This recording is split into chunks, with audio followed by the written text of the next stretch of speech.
Welcome to the Personal Tanya, day 36. Today is the 27th day of the month of Teves, and we're taking on the beginning of chapter 17 in the transformational book, the book of Tanya, with game-changing inspirations from the daily schedule in 5 minutes or so. Today's topic is the key to self-mastery. You see, what we've learned so far in Tanya is that in order for a human being to be able to master his being and to express himself in the proper ways on the three platforms of thought, speech, and action, what is necessary is to master one's emotions. Mastering emotions is the key to self-control because of the epic battle of the two souls raging within you, the godly soul and the animal soul. One is pulling towards its purpose, the other is pulling towards selfish desires. Whilst the godly soul is able to overwhelm the natural soul, the animal soul, on a practical level, if you want an enduring ability to self-mastery, you need to be able to seize control of your emotions. The problem is that that's not an easy task. What today's Tanya teaches us is the key to mastering your emotions on a level which is necessary for practical manifestation. And finally, today's Tanya will share with us what our mission upon this earth is with regards to self-mastery.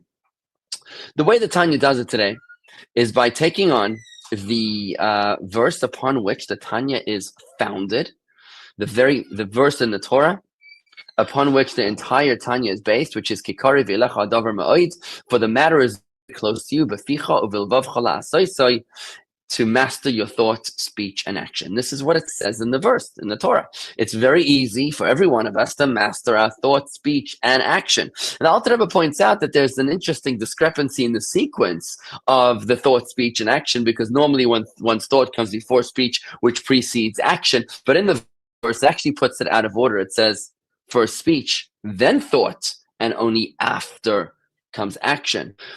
Why would that be out of order? The Tanya explains that the unusual sequence is referring to a deeper meaning in the word thought. You see, speech in the verse is clear, action in the verse is clear, but the word for thoughts is actually heart.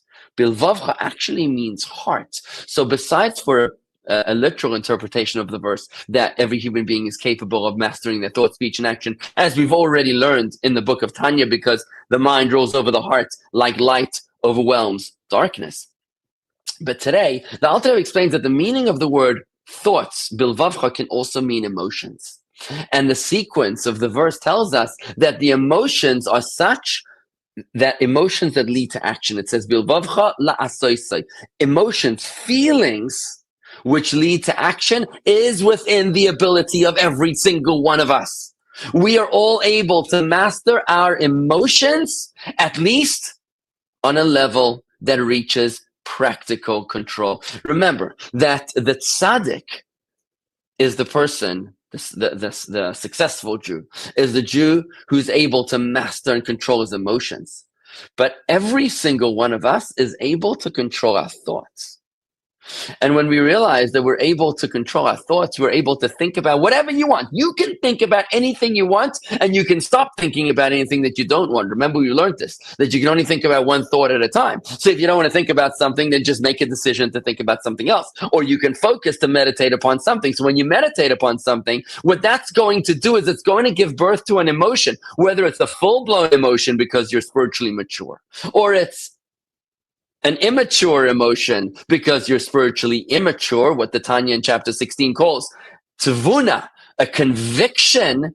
Nevertheless, it's still enough of an emotion that will motivate actions. So what the Tanya is telling us, therefore, is that when the verse tells us that it's within the ability of every single Jew to master their thought, speech, and action, and to master their feelings, at least with regards to action, it means that each and every one of us has the ability to control our thoughts, to give birth to emotions, at the very least, the kind of emotions that will be able to control our feelings. And the reason is because our thoughts control our actions. The meaning of thoughts controlling our actions actually has two levels. One meaning of it, one level of interpretation, which we've learned so far, is that the mind controls the heart, like light overpowers darkness. It's a matter of overpowering. But today, what the Alter Rebbe teaches us in Tanya is that beyond the mind's ability to overpower the heart, like light overpowers darkness, the mind also has the ability to influence the heart.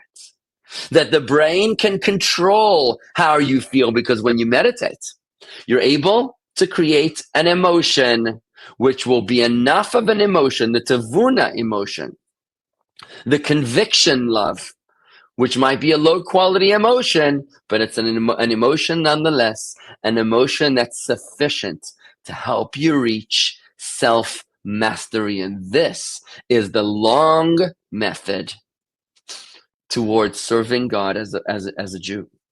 The matter is very near to us, to master our bodies in service of our souls, to master our thought, speech, and action powered by emotion, because even our feelings are in our ability to control, because we can control our thoughts, and thus we can navigate our feelings to channel the right actions to follow. The Alter Rebbe concludes today's Tanya by saying that this is our mission in this world. V'zeh kol ha'adam. This is our purpose upon this earth, to think the right thoughts, to have the right meditations, so that as a result, you'll give birth to the right feelings that are enough of a power to be able for you to master your thoughts, your speech, and your action. That's a wrap. Let's try to apply. You can do this.